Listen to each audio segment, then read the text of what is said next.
कभी कभी ऐसा होता है ना कि हम बस बेहतरीन एप्लीकेशंस बनाना चाहते हैं, लेकिन डेटाबेस को मैनेज करने, उसके बैकअप्स लेने और उसे पैच करने की टेंशन ही खत्म नहीं होती। तो आज हम इसी सिरदर्द के एक शानदार सोल्यूशन यानी क्लाउड सीक्वल को गहराई से समझने वाले हैं। पिछली बार हमने रिलेशनल और नॉन रिलेशनल डेटाबेसेस की दुनिया को समझा था, तो अब वक्त है थोड़ा प्रैक्टिकल होने का। चलिए गूगल क्लाउड के सबसे ज़रूरी relational database solution cloud SQL को एक्सप्लोर करते हैं। तो सबसे पहले मुद्दे की बात करते हैं। जब लोग क्लाउड सीक्वल कहते हैं तो इसका असल में मतलब क्या होता है? आइए इसे आसान भाषा में समझते हैं। देखिए, बिल्कुल सीधे शब्दों में कहें तो क्लाउड एसक्यूएल गूगल क्लाउड की एक fully managed relational database service है।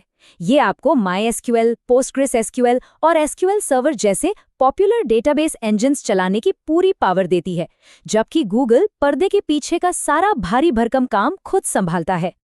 और ये जो फुली मैनेज्ड शब्द है ना, यही असल में गेम चेंजर है। इसका सीधा मतलब है कि वो सारी चीज़ें जो डेवलपर्स को परेशान करती हैं, जैसे सेटअप करना, देर रात बैकअप्स लेना, कॉम्प्लेक्स रेप्लिकेशन सेटअप करना और क्रिटिकल सिक्योरिटी पैचेस लगाना, वो सब अब गूगल की जिम्मेदारी है। इससे डेवलपर्स को पूरी आज़ादी मिलती है कि वो उस काम पे फोकस करे जिसमें वो माहिर हैं, यानी कोडिंग। अच्छा, हो सकता है ये सब सुनने में थोड़ा टेक्निकल लग रहा हो, तो चलिए इसे एक ऐसी एनालॉजी से समझते हैं जो हम सब आसानी से रिलेट कर पाएंगे। आप क्लाउड एसक्यूएल को एक फुल्ली सर्विस्ड अपार्टमेंट की तरह सोचिए, मतलब एक ऐसी जगह जहां आपको रहने के अलावा और किसी भी चीज की चिंता करने की कोई जरूरत नहीं है। और यहाँ ये एनालॉजी एकदम परफेक्ट बैठती है। जैसा कि इस टेबल में दिख रहा है, आपका जो ऐप है वो है किराएदार, जिसे बस रहने के लिए एक अच्छी जगह चाहिए।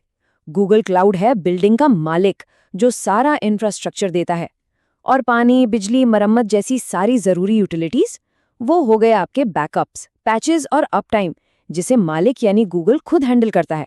और नतीजा, आप मेंटेनेंस की चिंता करने के बजाय आराम से अपने ऐप को बनाने पर ध्यान दे सकते हैं। एनालॉजी तो बहुत अच्छी है, पर असल में ये काम कैसे करता है?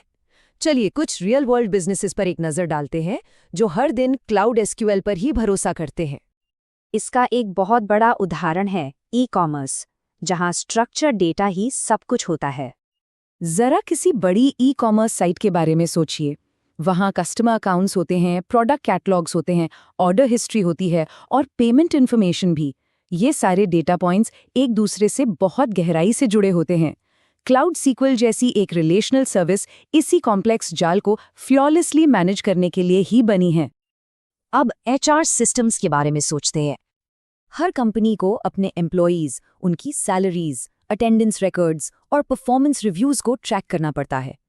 ये सारी जानकारी आपस में जुड़ी हुई है, जैसे एक परफॉर्मेंस रिव्यू सीधे तौर पर बोनस को अफेक्ट कर सकती है। क्लाउड सीक्वल इन क्रिटिकल रिलेशनशिप्स को बहुत ही मजबूती से मैनेज करने के लिए एकदम परफेक्ट है। और यूज केसेस की ये लिस्ट यहीं खत्म नहीं होती। बैंकिंग से लेकर एजुकेशन तक और भी बहुत कुछ। चाहे वो बैंकिंग में अकाउंट्स को ट्रांजैक्शन से जोड़ना हो, एजुकेशन में स्टूडेंट्स को उनके ग्रेड से जोड़ना हो, या फिर बुकिंग सिस्टम में फ्लाइट्स को टिकट से, इन सब में एक बात कॉमन है, और वो है डेटा इंटेग्रिटी। मतलब जब भी डेटा को एक्यूरेटली और कंसिस्टेंटली जोड़ने की ज़रूरत पड़ती है, क्लाउड सीक्वल अपना काम बखूबी करता है। तो क्लाउड एसक्यूएल की असली वैल्यू क्या है? इसे सच में समझने के लिए चलिए इसे पुराने तरीके यानी सेल्फ मैनेज डेटाबेस से कंपेयर करते हैं। ये असल में दो अलग अलग दुनियाओं की बात है। देखिए, लेफ्ट साइड में है सेल्फ मैनेज्ड रास्ता। यहाँ हर चीज़ के लिए आप जिम्मेदार हैं। OS updates, database installation, backups configure करना। अगर आधी रात को सर्वर क्रैश हो जाता है तो ये आपकी प्रॉब्लम है। और राइट साइड में है क्लाउड एसक्यूएल। यहाँ ये गूगल की प्रॉब्लम है। वो इंफ्रास्ट्रक्चर, बैकअप्स, अपडेट्स और अवेलेबिलिटी सब संभालते हैं, ताकि आप रात में चैन की नींद सो सकें।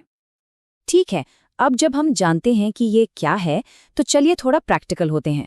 क्लाउड सीक्वल की सबसे अच्छे फीचर्स क्या हैं और जो लोग इसे नया इस्तेमाल कर रहे हैं, उन्हें किन गलतियों से बचना चाहिए? इसकी कुछ की फीचर्स तो वाकई कमाल की हैं। आपको रेप्लिकास के साथ हाई अवेलेबिलिटी मिलती है, जिसका मतलब है कि अगर एक सर्वर फेल हो भी जाए तो भी आपका ऐप चलता रहता है। ऑटोमेटेड बैकअप्स और पॉइंट एंड टाइम रिकवरी का मतलब है कि आप गलती से डिलीट हुए डेटा को भी रिकवर कर सकते हैं। इजी स्केलिंग का मतलब है कि ज्यादा ट्रैफिक को हैंडल करने के लिए आप बस एक बटन के क्लिक से ज्यादा पावर ऐड कर सकते हैं। और हाँ, ये गूगल क्लाउड इकोसिस्टम की दूसरी सर्विसेज के साथ बहुत स्मूथली इंटीग्रेट हो जाता है। तो सवाल ये उठता है कि अगर कोई शुरुआत कर रहा है तो उसे किन बातों से सावधान रहना चाहिए? यहाँ 3 आम गलतियां हैं जिनसे बचना बहुत जरूरी है। पहली, इसे ग्लोबल स्केल पर इस्तेमाल करने की कोशिश करना। देखिए, क्लाउड सीक्वल रीजनल लेवल पर शानदार है, लेकिन ग्लोबल एप्लीकेशंस के लिए एक अलग टूल की जरूरत होगी, जिसके बारे में हम आगे बात करेंगे। दूसरी, बैकअप्स को डिसेबल कर देना। ये एक लाइफ सेवर फीचर है, इसे कभी मत छोड़िए। और आखिर में, गलत मशीन साइज चुनना। अगर बहुत छोटा चुना तो आपका ऐप स्लो हो जाएगा, और बहुत बड़ा चुना तो आप बेवजह पैसे बर्बाद कर रहे होंगे। तो चलिए, आज हमने जो कुछ भी सीखा है उसे फटाफट रैप अप करते हैं और भविष्य पर एक नजर डालते हैं।